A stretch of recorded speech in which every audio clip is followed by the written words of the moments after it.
All right, so let's talk about this Josh Taylor versus Teofimo Lopez fight. So today in Madison Square Garden, Josh Taylor is going to be taking on Teofimo Lopez later today at 6:30, and I'm really excited for this fight. You have two very good fighters who are two of the best at 140 coming together in order to have like a really good fight. And it's something I've been looking forward to just because there's been so many good fights in boxing. This has been one of the better years of which I've actually, seen fights in boxing and things like that. So I'm really excited about this. So I really think that this fight is going to come down to three things. And this is why I have the title the way it is and why I believe that Josh Taylor is going to essentially win this fight. So I think it's going to come down to three main things. One, Josh Taylor's physical dimensions and the fact that he's a southpaw. Two, the fact that Josh Taylor is very, very, very good at fighting orthodox fighters. And then three, not to really get into too many details about Teofimo's personal life, but Teofimo's inability to, or Teofimo's mental instability and inability to stay focused throughout a fight and make proper adjustments. So let's talk about the first thing. So the first thing when it comes to Josh Taylor is that Josh Taylor is a big fighter. I believe he's about 5'11", maybe almost 6 foot. He's between the range of 5'10" to 6 feet tall.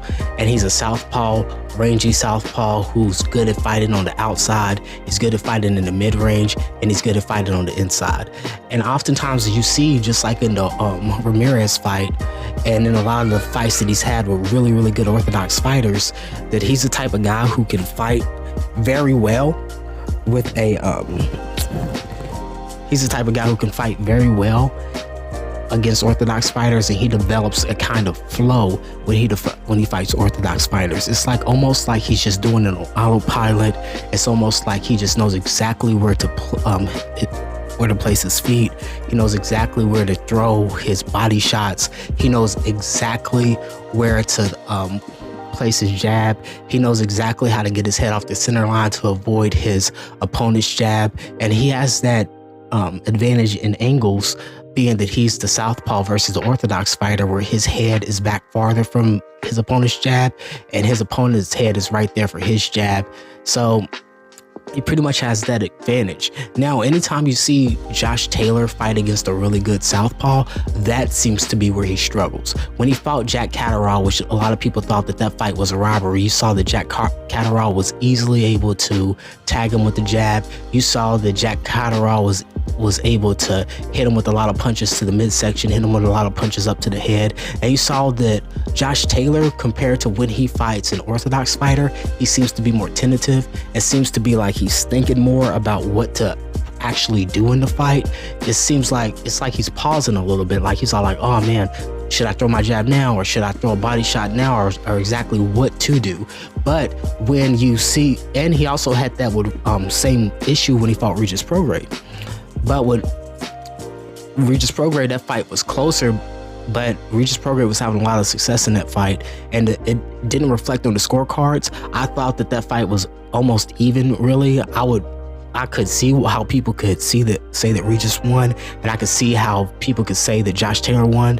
It wasn't as bad as a decision as the Jack Catterall fight and that robbery, but on the scorecards were very wide, and it didn't reflect how close the fight actually was. And honestly, if that fight had taken place in a more favorable crowd for Regis Prograis, I think the judges might have gone his way, because it seems like that when Josh Taylor fights in his hometown, he gets a little bit of home cooking. But that's just how it is. It seems like the hometown fighters recently in boxing, or throughout the history of boxing, have typically gotten favorable decisions. So, but fortunately, this fight, or unfortunately, if you're a Josh Taylor fan, fortunately or unfortunately, this fight is taking place in America. So as you see with the Lomachenko versus Devin Haney fight, where there was those wide scorecards in the favor of Devin Haney being the American fighter, that very well may happen today in the fight Teofimo Lopez and Josh Taylor are having. But we're not really going to talk about that too much. We're just going to put that on the back burner and start thinking about the fight as if the judging is going to be even, and we're not just going to put it on the judges that it's corrupt before the fight even happens. But yeah, I think that Josh Taylor is very adept, and he is very good at fighting orthodox fighters. And I do see that he was actually fighting Lomachenko very well, and Lomachenko is a southpaw. But I think the difference between the Lomachenko and a Josh Taylor is that Josh Taylor is a lot longer, and anytime Lomachenko worked his way into the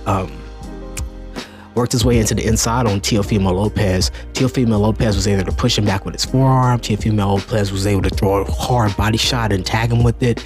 And since Lomachenko was a much smaller fighter with a much smaller reach, he was always in the strike zone of Teofimo Lopez every time he got close enough to actually hit Teofimo Lopez. And because of that, he was very nervous and very tentative and very cautious in that fight, because Teofimo Lopez has immense power in both hands, and he was trying to essentially make sure that he wasn't hit with something crazy and knocked out. And then near the end of the fight, he kind of just put all caution to the wind and really pressed Teofimo Lopez, Lomachenko did, but it just wasn't enough. And to his credit, even though he was tagging Teofimo Lopez, to Teofimo Lopez's credit, near the end of the fight, the final round, Teofimo Lopez put all caution to the wind as well, just exchanged a whole lot with Lomachenko and really put the exclamation point on that fight in order to pull off the victory.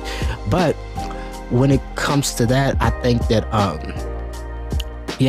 Teofimo Lopez does have problems with southpaws, and Josh Taylor, being a much longer southpaw who can actually control his jab better from a distance and be able to control the fight better without taking on so much risk from Teofimo Lopez. And also, when you look at a guy like Nakatani, who's a good fighter, but I wouldn't say is on the level of a Teofimo Lopez or a level of a Josh Taylor. Teofimo Lopez did have some problems with him because Nakatani, being a very tall, rangy fighter, was able to, tag Teofimo Lopez with the jab, tag Teofimo Lopez with the body shot. And, Nakatani isn't as good of a fighter as Josh Taylor. He isn't as crafty. He doesn't have as much power. He's not a southpaw. So I think that this is going to be a challenge for Teofimo Lopez. So that's why orthodox fighters, he seems to fight them in a very, cerebral way. He gets into a good flow. He pretty much he just knows what to do when fighting an orthodox fighter. And I think that's when you see like the best version of Josh Taylor, is when he's fighting against an orthodox fighter. And he usually ends up being relatively dominant as well. So when you consider that, and you consider the fact that he's a tall, rangy southpaw, you consider the fact that he's very good at fighting orthodox fighters, and you consider the fact that like Teofimo Lopez isn't, his last couple fights, he hasn't really shown the ability to make adjustments. I feel like the last time we've seen the best version, the most focused version of Teofimo Lopez was back when he fought Lomachenko. But after he fought Lomachenko and he had all that controversy and things when he was trying to make the fight with George Kambosos, and he wanted more money, and it went into the purse bid, and he was arguing with Bob Arum and all those things. It seems like it seems like those belts went to his head, and he lost a lot of respect for other fighters. So you saw that when he went into the George Kambosos fight, he was basically trying to prove everybody wrong, prove that he's just a great fighter, prove that he's not entitled, prove that he's actually worth the money that he was asking for, and that he wasn't being a diva. And he did that by going in there and just trying to knock George Kambosos' head off his shoulder, not showing George Kambosos any respect as a professional fighter. He just went in there and tried to just knock him out like he was just some bum off the street, as if he didn't spend the majority of his life training and working hard to become a great boxer, or to become the best boxer that he possibly could be. So then when he went in there and tried to do that, and wasn't really setting up his shots right, wasn't really establishing his jab right, wasn't really utilizing proper defense, and not really worried about what's coming back at him, you saw that he pretty much got freaking knocked down by George Kambosos, and he made that fight much harder than it needed to be, and he ended up losing the fight on the scorecards. When, if I'm being honest, I do believe that Teofimo Lopez is a much better fighter than George Kambosos. I believe he's much more athletically gifted. I believe that he has much better skill that he can utilize when he actually respects the fighter across from him. But it seems like he's fighting off of so much emotions, and his temperament does not allow him to keep his head straight on his shoulders to where he actually, fights to the best of his abilities. And then you saw that again with the Pedro Campa fight, where he was just going in there like showboating, going in there just like beating the crap out of Pedro Campa and stuff. But in regards to that, he looked better in that fight than he did in the George Kambosos fight. He was even able to use his shoulder roll effectively in that fight against Pedro Campa, but that's mostly to do with Pedro Campa's fighting style. Pedro Campa is a fighter who barely uses his jab. Almost all of his punches are power punches. He kind of reminds me of like a worse version of Isaac Pitbull Cruz, except for he doesn't have as good of footwork and he can't get to you as easily as someone like Isaac Pitbull Cruz, and his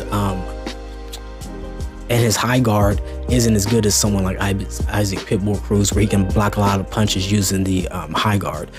But Teofimo Lopez was able to dispatch him just off his pure talent, because Teofimo Lopez is just a much better fighter than Pedro Campa. He's a much more talented fighter than Pedro Campa. But I'm telling you right now, that stuff isn't going to fly with Josh Taylor. And even in the Sandor Martin fight, where Teofimo Lopez was fighting Sandor Martin, some people thought that Teofimo Lopez had lost that fight because he wasn't able to really make any adjustments. Like, Sandor Martin was moving around the ring and he was fighting off the back foot and he was tagging Teofimo Lopez with the jab. And Teofimo Lopez did end up winning that fight just because he was more of the aggressor. Like, there didn't seem like there was any point in that fight where Sandor Martin was able to back him up.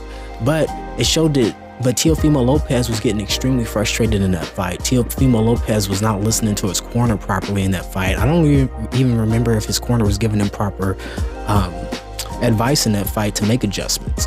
But when it came down to it, he was not able to he wasn't able to make adjustments. He seems like he was becoming very emotional. He was becoming very frustrated. And at the end of the fight, he looked pretty much defeated, even though he had won. And he even looked to his father and asked, does he still have it? I remember that distinctly. So I just think that with all of those things, the fact that, Josh Taylor is a long, rangy southpaw who can fight at 3 different dimensions, the fact that Josh Taylor is very, very good at establishing his flow when he's fighting against the orthodox fighter, and the fact that Teofimo Lopez seems to be fighting off emotion, is not really respecting his opponent. And you saw with the comments he was saying before this fight about how he was gonna, take Josh Taylor's life and stuff, not really respecting his opponent, that it's gonna be pretty much a recipe for Teofimo Lopez to lose this fight. Now, I could be wrong. Teofimo Lopez does have enough power to catch Josh Taylor. Maybe hurt him. Teofimo Lopez, maybe he's more mentally stable and he's more focused than he looks like on the outside, and he's able to make the proper adjustments to beat a crafty fighter like Josh Taylor. But when it comes down to it, as long as Josh Taylor fights how he normally fights, he's gonna win this fight. And Teofimo Lopez has to make a lot of improvements on his on the way he fights, as well as his mental approach to fights, in order to win this fight. And I wouldn't be surprised if he were to lose this fight today and then have a mental breakdown in the ring or something, just because that seems to be the way he's been acting lately. Kind of similar to how Anthony Joshua had that mental breakdown after losing to Alexander Usyk the second time.